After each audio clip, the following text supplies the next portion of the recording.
आपकी सलामती हो।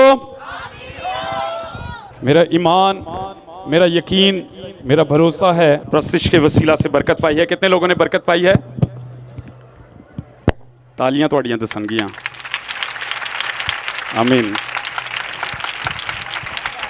अरसलान भाई, हकीकी तौर पर यहाँ पर हमने प्रस्तिश के दौरान खुदावंद की हजूरी को महसूस किया है और खुदा के पाक रूह ने हर एक को छुआ है। मेरा ईमान है कि कोई भी बगैर उसकी छुअन के वापस नहीं जाएगा। Hallelujah, hallelujah. कामी भाई जोर ना ज़्यादा लगाना पड़े। अब वक्त है कि हम खुदावंद के ज़िंदगी बख्श कलाम को सुने। आमीन। कितने लोग तैयार हैं कलाम सुनने के लिए? कलाम खुदा के मुंह की बातें हैं और कलाम मुजस्सिम होकर हमारे दरमियान रहा। हमने उसका ऐसा जलाल देखा कि जैसे बाप के इकलौते का जलाल देखा। हालेलुया। कितने लोग हैं आज शिफा पाने के लिए आए थे और इससे पहले के कलाम सुने शिफा पा गए हैं? हाथ दिखाएं। मेरा ईमान है, मैं सच आपको बता रहा हूं। कई लोग कहते हैं लो जी उन असी कलाम सुनांगे शिफा फिर जारी होगी, लेकिन खुदा के पाक रूह का बहाव ऐसा जबरदस्त था और जबरदस्त है और जबरदस्त रहेगा, क्योंकि उसने आज इस नासरी कॉलोनी में अल्लाह वाली में एक जलाली काम किया है। मैं अक्सर यहाँ पर आता हूँ, मैं देखता हूँ कि यहाँ पर बहुत से बेटे नशे में डूबे होते हैं, लेकिन खुदा का मंसूबा उनके लिए है। खुदा उनसे मोहब्बत करता है। खुदा निजात देने के लिए हर एक बेटे बेटी के लिए वो इस जमीन पर उसने अपने बेटे हमारे खुदावंद यीशु अल मसीह को भेजा है। आमीन, आमीन। मेरे अजीजों, शिफा एक इलाज है। शिफा क्या है? इलाज है। और शिफा जो लेने आते हैं खुदावंद यीशु अल मसीह से, खुदावंद यीशु अल मसीह कभी भी उनको खाली हाथ वापस नहीं लौटाता। आमीन, आमीन। मेरे अजीजों, शिफा ऐसी चीज है, शिफा मौत से जिंदगी में दाखिल करने का नाम है। आमीन। शिफा बीमारी से छुटकारा देने का नाम है। शिफा खुदावंद से रहम हासिल करने का नाम है। मेरे अजीजों, शिफा ऐसी चीज है कि जब इंसान गुनाह की वजह से उसके जिस्म पर, उसकी रूहानी जिंदगी पर जख्म हो जाते हैं, शिफा उन जख्मों की मुरम्मत का नाम है। आमीन। कितने लोग हैं जिनके जख्मों की आज मुरम्मत हुई है? Praise God, hallelujah. मेरे अजीजों, यहां पर हम जब देखते हैं कि कलाम मुकद्दस में यहां पर किसी ईद का जिक्र नहीं है, लेकिन हम देखते हैं कि बैते हस्दा का जो होश है वहां पर बहुत से लोग, बहुत से बीमार, बहुत से लंगड़े, बहुत से अंधे वहां पर पड़े हुए थे। और वहां पर हर ईद पर यरूशलेम में लोग जमा हुआ करते थे। और जब लोग जमा हुआ करते थे तो लोग हैकल में, पाक मकाम में एक तरफ मुंह करके जमा हुआ करते थे। और खुदावन यीशु अल मसीह भी हर ईद में वहां पर आता था। और मुमकिन है जब हम यूहन्ना की मार्फत लिखा गया अंजीली बयान, उसका ये 5वां बाब, और यहां पर जब हम इस वाक्य को पढ़ते हैं तो खुदावन यीशु अल मसीह की जात जब वहां पर वो आए हैं उसने एक शख्स को देखा है जो 38 बरस से बीमार है, लाचार है, हिल नहीं सकता है, अपने आप को होश के पास लेकर नहीं जा सकता है। लेकिन मेरे अजीजों, हम देखते हैं कि वहां पर खुदावन यीशु अल मसीह के सामने एक, उसकी आंखों के सामने एक मंजर है। वो मंजर ऐसा है कि वहां पर लोग ईद मनाने के लिए आए हुए हैं, अपनी रसूमात मनाने के लिए आए हुए हैं, पाक मकाम में आए हुए हैं, हैकल में आए हुए हैं, ताकि अपनी रसूमात मना सकें।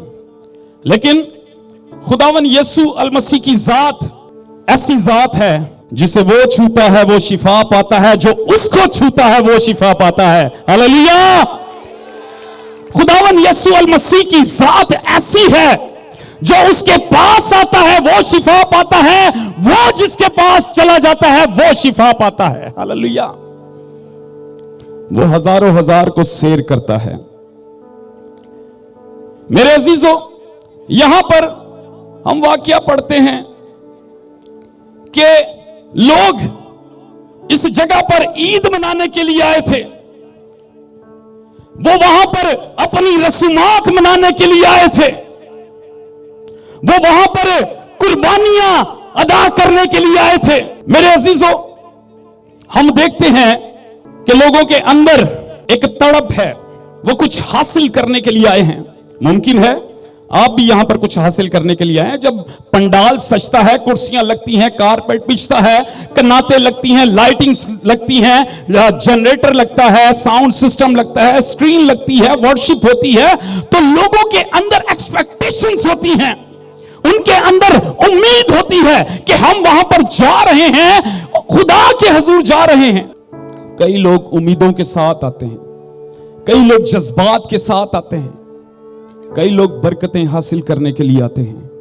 मेरे अजीजों, बैते हस्ता जो जगह है, उसका मतलब है हाउस ऑफ मर्सी, रहम का घर। कौन सा घर? रहम का घर। और खुदा का कलाम कहता है, तुम खुदा का मकदस हो, खुदा का रूह तुम में बसा हुआ है। जो कोई इस मकदस को बर्बाद करेगा, मैं उसको बर्बाद करूंगा। कोई दूसरा ते इस मकदस ਨੂੰ बर्बाद करे, एक अलग गल है। इत्थे कई भरा ने ਜਿਹੜੇ इस खुदा दे बनाए हुए मकदस ਨੂੰ बर्बाद करन दे ने, नशे नाल, चोरी नाल, दगाबाजी दे नाल, धोखे नाल, झूठ के साथ, फरेब के साथ इस मकदस को बर्बाद कर रहे हैं। तो खुदा का कलाम कहता है कि जो कोई इस मकदस को बर्बाद करेगा, मैं उसको बर्बाद कर दूंगा। इससे पहले कि कोई दूसरा हमारा दुश्मन बने, आप खुदा को अपना दुश्मन बनाते हैं। खुदा ने कहा है कि तुम खुदा का मकदस हो। मेरे अजीजों, यहां पर हम इस वाक्य में देखते हैं कि एक 38 बरस का शख्स, मर्द, वो बैते हस्दा का जो होश है वहां पर पड़ा है, और खुदावन यीशु अल मसीह की जात। मेरे अजीजों सुनिएगा, खुदावन यीशु अल मसीह जब वहां पर बैते हस्दा में गए, और वहां पर जब उन्होंने होश देखा, और होश में उन्होंने एक शख्स को देखा। वो शख्स दूर दूर पड़ा हुआ था। कहां पड़ा हुआ था? दूर पड़ा हुआ था। कहां पड़ा हुआ था? दूर पड़ा हुआ था। मैं और आप भी बाज़ औक़ात अपने आप को बहुत दूर समझते हैं, अपने आप को दुनिया से अलग समझते हैं। उस बैते हस्ता में, वहां पर होश पर लोग इंतजार करते थे कि फरिश्ता उतरेगा, पानी को हिलाएगा, और जो सबसे पहले उस पानी में उतरेगा वो क्या पाएगा? शिफा पाएगा। बैते हस्दा के होश के पास बहुत से लोग थे जिनके रिश्तेदार, अजीजों अकारब वहां पर उनके साथ बैठे थे, उनके साथ खड़े थे। और जिस तरह से फरिश्ता उतरता, पानी हिलाता, जिसका रिश्तेदार जिसको पहले उतार देता वो शिफा पाता। यह हमारे माशरे का दस्तूर है, पहले आए और पहले पाएं की बुनियाद पर आपको चीज मिलेगी।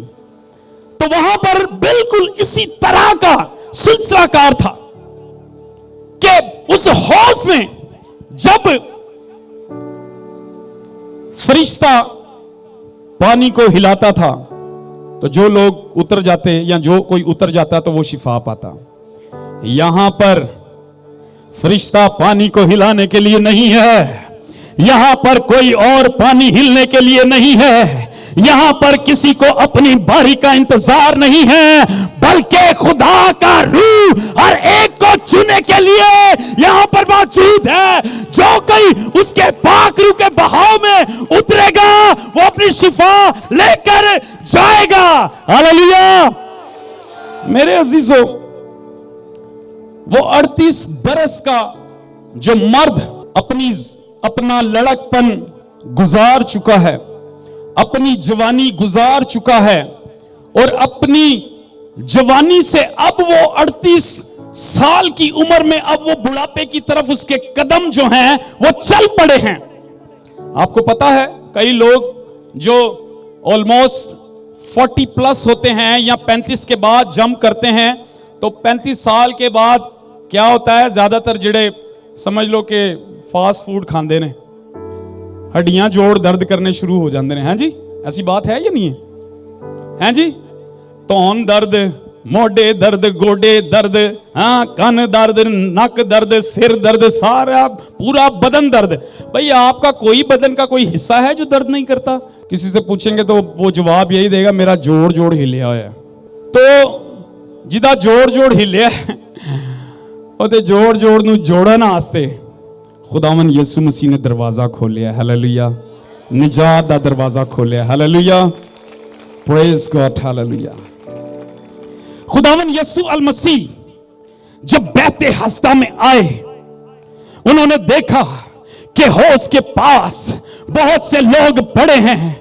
उसने देखा कि बहुत से लोगों के रिश्तेदार उनके पास हैं, लेकिन उसने पीछे खड़े होकर एक ऐसे शख्स पर निगाह की जिसका कोई नहीं था। जब भी वो कोशिश करता हौज में उतरने की तो पहले कोई दूसरा उतर जाता। सुनिएगा, सुनिएगा, दिस इज वेरी इंपॉर्टेंट। यह आपकी जिंदगी में बड़ी खास बात है जो मैं आपको बताने के लिए यहां पर खड़ा हूं, और खुदा ने जो मेरे दिल में बात डाली है। खुदावन यसु अल मसीह उनके साथ नहीं है जो अपने आप को किसी दूसरे के हवाले किया होता है। समझ रहे बात को? खुदावन यसु मसीह उसके साथ नहीं है जिन्होंने अपने आप को किसी दूसरे के हवाले किए होता है। इस दुनिया में लोगों ने अपने आप को अबलीस के हवाले किया हुआ है, जादूगरों के हवाले किया हुआ है, काला जादू जो करते हैं, धोखेबाजों के हवाले किया हुआ है। खुदावन यसु अल मसीह ने देखा कि वो जो 38 बरस से बीमार है, खुदावन यसु अल मसीह उसके पास चला गया। खुदावन यसु मसीह ने कहा कि की चाहना है कि तेरे नाल होए? उसने क्या जवाब दिया? हाँ, क्या जवाब दिया उसने? हाँ, इससे पहले कि वो ये कहे कि मैं ठीक होना चाहता हूं, उसने खुदावन यसु मसीह को अपनी तकलीफ बताई। उसने खुदावन यसु मसीह के सामने अपना दुख बयान किया। उसने खुदावन यसु मसीह के सामने अपना दिल खोल के रख दिया। खुदावन यसु मसीह ने उससे कहा कि तू क्या चाहता है? उसने कहा, खुदावन हुण मेरी बीमारी सुन, मैं अगे वध के शिफा लेना चाहना, लेकिन मैनू कोई अगे करने वाला है नहीं है। उसने अपना दुख बयान कर दिया। आप में से भी बहुत से ऐसे लोग हैं जो मसीह के पास आना चाहते हैं, लेकिन उनको कोई मसीह के पास लाने वाला है नहीं। खादमों के सामने दुख बयान किया जाता है, लीडर्स के सामने दुख बयान किया जाता है, हम खादिम लोग एक चर्च की कलीसिया से दूसरी चर्च की कलीसिया खींचते हैं, लेकिन हम उन लोगों को नहीं रीच आउट करते जिन तक हमने रसाई करनी चाहिए, जिन तक हमने पहुंचना है। यहां पर बहुत से ऐसे लड़के हैं जो बिल्कुल, मैंने देखा है ये पीछे दुकानों में ये पड़े होते हैं, नशा करके पड़े होते हैं। किसी के बेटे हैं, किसी मां ने उन्हें पैदा किया है, कई बहनें उनके लिए आंसू बहाती हैं, दुख होता है, दर्द होता है, दिल में कर्ब होता है कि कई लोग तो ऐसे हैं भाई, वो जब घर से चले जाते हैं मिलते भी नहीं है, पता नहीं कहां पर पुल के नीचे उनका दम निकल जाता है, किसी कचरा कुंडी पर उनका दम निकल जाता है, उनका कोई पुरसाने हाल नहीं है। खुदावन यीशु मसीह ने उससे पूछा कि क्या चाहता है कि मैं तेरे लिए करूं। उसने ये नहीं कहा कि तंदुरुस्त हो जाऊं, उसने कहा भाई गल है कि मैनू ते मेरा ते कोई है ही नहीं है, मैं ते कल्ला वां इत्थे, मैनू कोई इंज दा कोई बंदा भी मेरे कोल नहीं है कि जेड़ा मैनू चुके और मैनू हौज दे विच सुट दवे। खुदावन यीशु मसीह ने कहा तुझे हौज में जाने की जरूरत नहीं है, जिसके पास कोई नहीं जाता, जिसका कोई नहीं है, जिस पर कोई निगाह नहीं करता, जिसे कोई देखता नहीं है, खुदा ने आसमान पर अब पर निगाह की है और अपने बेटे खुदावन यीशु अल मसीह को भेजा है और उसके बेटे ने आप तक रसाई की है, क्योंकि कलाम में लिखा है मैं इसलिए आया हूं ताकि तुम निजात पाओ और कसरत की पाओ। इब्ने आदम खोए हुओं को ढूंढने और क्या देने आया है? निजात देने आया है। खुदावन यीशु अल मसीह की निगाह जो है उस 38 साल के बीमार पर पड़ी है, जो अपनी तकलीफ से तंग आ गया है, जो अपनी परेशानी से तंग आ गया है, जो दुखों के जख्मों में चूर है। मेरे अजीजों, मुमकिन है मेरे भाइयों, मेरे बुजुर्गों, मेरी बहनों, मेरी बेटियों, मेरी माओ, मुमकिन है कि आपका दिल भी उसी की तरह, वो जो शख्स 38 बरस का बीमार, जिस पर कोई नहीं निगाह करता था, खुदावन यीशु मसीह ने की। जिसे कोई नहीं देखता था उसे खुदावन यीशु मसीह ने देखा। जिसे कोई तसल्ली नहीं देता था उसे खुदावन यीशु मसीह ने तसल्ली दी। दुनिया आपको रद्द कर देती है, ये माशरा आपको रद्द कर देता है।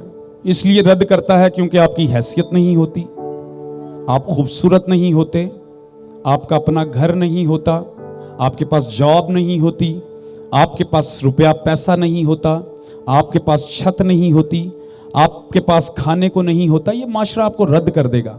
ये माशरा सिर्फ उसको अहमियत देगा जिसके पास कुछ है, उसको अहमियत नहीं देगा जिसके पास कुछ नहीं है।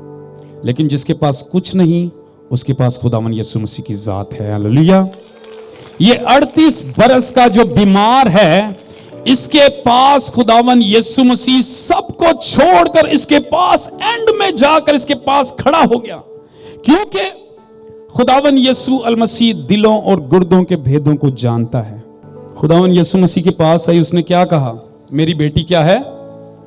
बीमार है, मुझ पर रहम कर। बीमार बेटी है और वो कहती है मुझ पर रहम कर। आज आप लोगों के लिए मौका है। आपका अगर भाई, आपका कोई भी अजीज किसी भी हालत में है, अगर बदरू गिरफ्ता है, अगर गैर निजात याफ्ता है, घर से दूर है, तो वक्त है कि आप उसके लिए दुआ करें। शिफा एक इलाज है और इलाज उसी वक्त होता है जब आप ईमान के साथ, यकीन के साथ, भरोसे के साथ खुदावंद के सामने खड़े हो जाते हैं। वो कनानी औरत, हाम के बेटे कनान की नस्ल से है और कनान के लोग कनानी कहलाते हैं। वो हाम जिसने अपने बाप को बरहना देखा था। यहूदी लोग कनानियों को अच्छा नहीं समझते थे, लेकिन वो कनानी औरत ने खुदावन यीशु मसीह के बारे में सुन रखा था। मेरे अजीजों, हम बेशक गैर कौम के हों, बेशक हम किसी भी फिरके से, किसी भी रंग नस्ल से, मजहब परस्ती से हम ताल्लुक रखते हों, लेकिन ईमान के साथ खुदावन यीशु मसीह के पास आना है। आमीन। खुदावन यीशु मसीह आपके पास आने को है, उसके कदम आपकी तरफ चल पड़े हैं। आंखें बंद करें। आप किसी भी तकलीफ में हैं, बेशक आपकी तकलीफ उस बहन की तरह जिसके 12 बरस से खून जारी था, बेशक आप उस तकलीफ में हैं जिस तकलीफ में वो कनानी औरत थी, बेशक आप उस तकलीफ में हैं जिस तकलीफ में ग्रासीनियों का शख्स था, जकड़ा हुआ था। मेरे अजीजों, बेशक आप उस तकलीफ में हैं जिस तकलीफ में वो शख्स जिसका हाथ सूखा हुआ था, बेशक आप उस तकलीफ में हैं जिस तकलीफ में बदरू गिरफ्तार होते हैं, बेशक आप उस तकलीफ में हैं जिस तकलीफ में आपकी अज़दवाजी जिंदगी में तूफान बरपा हुआ होता है, बेशक आप उस तकलीफ में हैं कि आपके माली हालात दुरुस्त नहीं हैं, बेशक आप उस तकलीफ में हैं कि आप मुस्तकबिल की दौड़ में दौड़ रहे हैं लेकिन कामयाबी नहीं मिल रही, बेशक आप उस तकलीफ में हैं कि आपका रोजगार आपसे चला गया है, आपका कारोबार आपके हाथों से चला गया है। खुदावन यीशु मसीह की जात आप तक रसाई करने के लिए, हम तक रसाई करने के लिए आज वो उतर आई है। मैं आपको सच बता रहा हूं, आंखें बंद करके उसकी तरफ निगाह करें, क्योंकि वो आपकी तरफ निगाह किए हुए है। वो औरत जो भीड़ के पीछे थी, वो धक्कम धक्का होते हुए उसने खुदावन यीशु मसीह के पल्लू को छुआ। वो आखिर में थी, लेकिन जब खुदावन यीशु मसीह मुड़ा तो वो सबसे पहले हो गई और भीड़ बाद में हो गई। खुदावन यीशु मसीह के सामने आने के लिए हमें अपने आप को उसके सामने पेश करना होगा। Hallelujah, hallelujah, hallelujah, praise God. अपने कदमों पर वो शख्स, वो बहन भाई खड़ा हो सकता है जिसकी जिंदगी में पहाड़ जैसी तकलीफ है। Hallelujah. I do believe God is going to remove all the circumstances. I do believe. Thank you Jesus. मेरा ईमान है। हालेलुया। आप वो नहीं रहेंगे जो हैं, आप वो हो जाएंगे जो खुदा चाहता है। हालेलुया। क्योंकि खुदावन, हमारा खुदावन यीशु अल मसीह, हालेलुया, खुदा बाप ने हमें अपनी सूरत और छवि पर बनाया। उसने, वो नहीं चाहता कि हमारी सूरत और छवि इस दुनिया जैसी हो जाए। हालेलुया। वो चाहता है कि हमारी सूरत हकीकी सूरत बन जाए। हालेलुया। वो सूरत बन जाए जो सूरत हम उसकी हजूर लेकर जा सके। Hallelujah, praise God. Thank you Jesus. Thank you Jesus. Hallelujah, praise God. अपने हाथ आसमान की तरफ बढ़ाएं। Praise God. Hallelujah. Thank you Jesus. Praise God. Hallelujah. Thank you Jesus. Praise God. Hallelujah. Thank you Lord. Thank you Jesus. Praise God. Thank you Lord. Praise God. अब वक्त है कि खुदा का रूह आपको छुए। हालेलुया। Thank you Jesus. आप जहां कहीं भी खड़े हैं, खुदा उसी जगह पर आपको छुएगा, क्योंकि खुदा के बेटे ने आप तक रसाई की है, मुझ तक रसाई की है। उसने हमारे लिए आसानियां पैदा की हैं, क्योंकि कलाम में लिखा है जहां 2 या 3 मेरे नाम से जमा हो मैं वहां पर मौजूद हूं। उसने मेरे और आपके लिए आसानी पैदा कर दी है। आज इस नासरी कॉलोनी में, इस अल्लाह वाली में खुदा के पाक रूह के वसीला से फिजाएं साफ होने को हैं। हालेलुया। इन फिजाओं में से सारी अबलीसी कुव्वतें आज यीशु के नाम से जाएंगी। यीशु के नाम से ये फिजा जो है ये पाक साफ हो जाएगी। यीशु के नाम से खुदा का आसमान मगरिब से मशरिक और शुमाल से जनूब तक खुलने को है। हालेलुया। Thank you Jesus.